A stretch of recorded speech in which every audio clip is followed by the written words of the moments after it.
Aquarius, let's go. Let's not waste any time, okay? The main thing that has come to me before I've even shuffled is changes in the weather.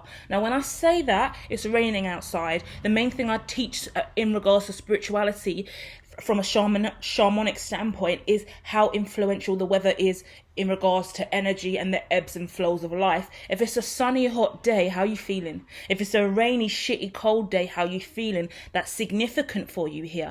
Now there's two messages coming through for the Aquarius before I've even touched the cards, and that is understanding the weather in relation to your mood, your well-being, what's going on around you. If you understand Brahma, life force, oneness, energy, Mother Gaia, when it's raining outside, I refer it to Mother Gaia's crying. Mother Gaia isn't always crying in sadness. She could be crying in joy and elation. She could be purging out old ways of being. If it's hot and sunny, then we can look at it as Ra. The sun god is in his power, in his strength, warming up the atmosphere. I mean, sometimes we need drought. Yeah.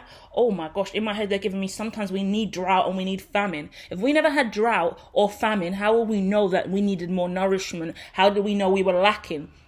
That's significant for you, Aquarius, especially considering I put out other readings about financial struggles for you. So if you're going through a difficulty at this time, understand you need to know what difficulty is, what it looks like, what it feels like, in order for you to value the successes and the good times.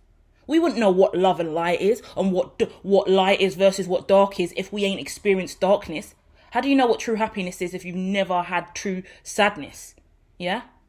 Do you get what, in my head I'm getting the movie, The Invention of Lying by Ricky Gervais. So I suggest that as a recommendation to go and watch it, because it talks about a world where lying didn't exist. And then Ricky Gervais in the movie, he invents lying for the first time, and he walks into a bank and on the system it says he's got $30, and he's like, no, I've got 800. And they're like, oh, sorry, sir, here you go, here's your 800. Imagine just going into the bank saying, I've got 10 mil, here, can I have it please? And they're like, oh, our system's telling us that you've got 1p. And they're like, no, I've got 20 mil. And they're like, okay, here you go, here's 20 mil, do you want it all? Because lying doesn't exist. So whatever's going on, we're talking about you inventing something that's never been invented before. So people might think you're lying. You might be going through periods of drought and then overflowing of abundance. So you might be going through a period of getting a big chunk of money and then suddenly having to distribute it across the network to whoever it's for, teams, colleagues, financial scholarships, blah, blah, blah. Then you're back to square one, drought again. And you're like, what the fuck is this? But you're cycling through something brand new. I relate to this energy as well. I'm in the process of building a blockchain. I'm in the process of building technology and things that's never been done before. Throat chakra's like, don't say too much about your business, shit. But that's what's scary here. Is how much do we talk about? How much do we not talk about? How much do we share with the rest of the world? And the thing is, I'd be sharing so much shit online across all platforms, nearly blew up the world, trying to share some trade secrets the other day. Accidentally on Twitter, not in my intent. But the truth of the matter is, when you're creating something, people don't know what you're doing. They can't see it. They can't understand it. It's your imagination. It's never been done before. The whole movie with Ricky Gervais in The Invention of Lying, he's telling people over and over again, like, lies. And he's like, can't you see I'm lying? Can't you see I'm lying? They can't see he's lying because lying don't exist yet. So he's like, yeah, but I'm just saying stuff. And then, as soon as he says it, they believe him. And he's like, but I just told you something else. I said I'm an Eskimo. Then I said I'm white. Then I said I'm black. And you're believing it all. And they're like, yeah, because you said it. And lying doesn't exist. And he can't call it lying because it's not a word that's even invented yet. Do you get what I mean? You're creating something that's never been invented yet. Whatever's going on here, you just got to go with it. Ebbs and flows, move through it. Right, the main advice I can give you straight off the bat, we ain't even got no cards out yet, once again, is a simple situation of just move. Keep moving with the ebbs and flows. Fuck anyone around you. Fuck what they got to say. Fuck how they feel. It's one of those ones. Fuck what you heard, fuck what you feeling. Ain't nobody give a fuck about you right motherfucking now. Because I'm going to come up, I'm leveling up, I'm doing what I got to do. You can't see it, you can't understand it. That's your motherfucking business, but it's not my motherfucking business. Because I can see. I got that clear sight, I got that intuition. I know where I'm going and I know what I'm doing in my life. Okay, let's shuffle now, Aquarius. I'm using my Past on Legends deck because they definitely have things to talk about today. So let's see what legend is coming out to signify the event here. Ooh. We're looking at Hinduism, very interesting, because I went to the temple yesterday. So we got Krishna coming out. We got Krishna coming out with Anna Nicole Smith. Anna Nicole Smith's quote is, people are just stupid. How beautiful, what did I say? Like, forget those people, forget all of that. Sagittarius energy here as well. and then Hinduism. So it's about you understanding your faith, yeah? The diversity and the difference in faith. When Krishna's coming out, we talk about Krishna consciousness. Go and Google what Krishna consciousness is. It's such a beautiful light vibration. We've got Christ consciousness, Krishna consciousness, loads of different consciousnesses, yeah? Consciousnesses.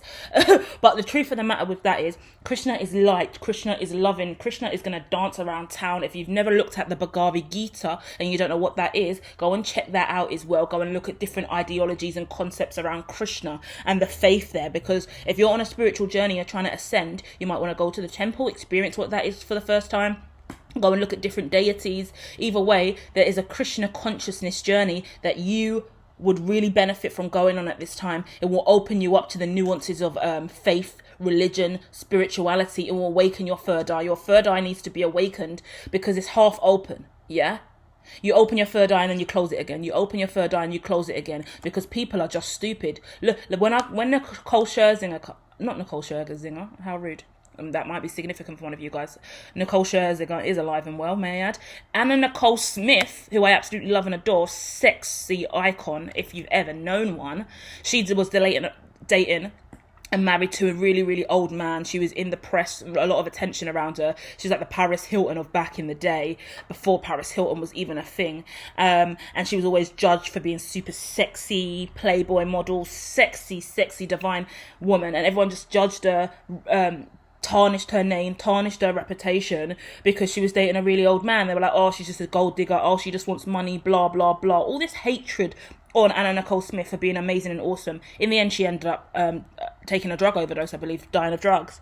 But I can't confirm that. But at the end of the day, it's misjudgment, mistreatment of someone who is beautiful and amazing. Don't let that be you. And don't also be on the latter. Don't allow yourself to judge people wrongfully. Sick of it. Sick of everyone going around looking at other people making immediate accusations and judgments based on their own views and perceptions. If you ain't got the background knowledge and you don't really know what the person's saying or what they're doing, hold your mouth, say less. It's easy to say less when you don't know what you're talking about. So you're best off saying nothing. And that's in relation to you as well. People are chatting shit. Just be like, but do you know about this? Do you know about that? Do you have the facts? You don't.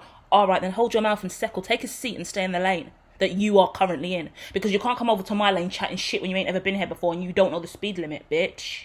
Yeah? All of that energy. I'm not even going to go in with any more tarot. I've said more than enough at this point, okay? Let go of the conflict. Let go of the triggers. Let go of the stress. Let go of anyone who's coming at you with negative nonsense, negative nellies. People chatting shit without any credentials. People chatting shit with no background knowledge. It's time sensitive in regards to don't waste your time, yeah? Having sensitive conversations with people that can't even articulate and comprehend the extent of the situation. End of. I'll be back soon with more.